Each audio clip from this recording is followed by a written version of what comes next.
Mu lukungaana olutegekeddwa bannakibiina kino nga baluwamu n'ekitongole kya Climate Action Network Uganda olw'okutema empenda ez'okutaasa ekibira kino. Omulabirizi w'obulabirizi bwa Bunyoro Kitala, Right Reverend Bishop Samuel Kahuma, asinzidde wano n'avumirira ekikolwa eky'okusaanyawo ekibira kino kubanga kirina emigaso mingi. It has a lot more to offer to us human beings, a lot more to offer to humanity.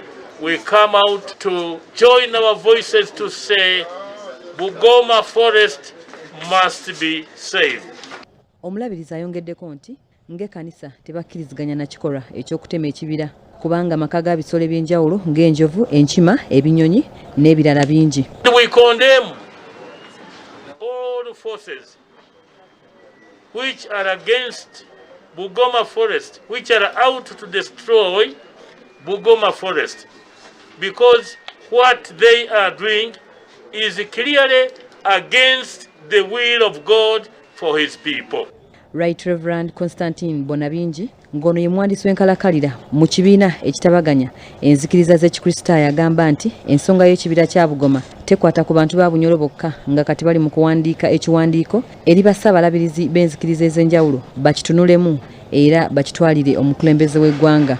Obaramara kubaza obukiraba nikyetaagisa okugenda mu president baratuha go ahead nuko tugenda turole president tumugambire kiki ekiri ha ground tutwizire kurwanisa investment tutwizire kurwanisa development bait twizire okugamba nti ekibira kya Magoma kitagenda baro.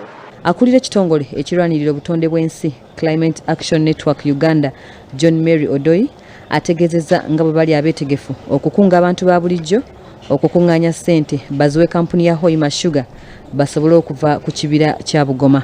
We need to begin now if we are to save ourselves from what will happen in 2028 if the forest cap goes on reducing. Olw'ebyo ebitandise okweyolekera mu bannabyabufuzi n'okusinga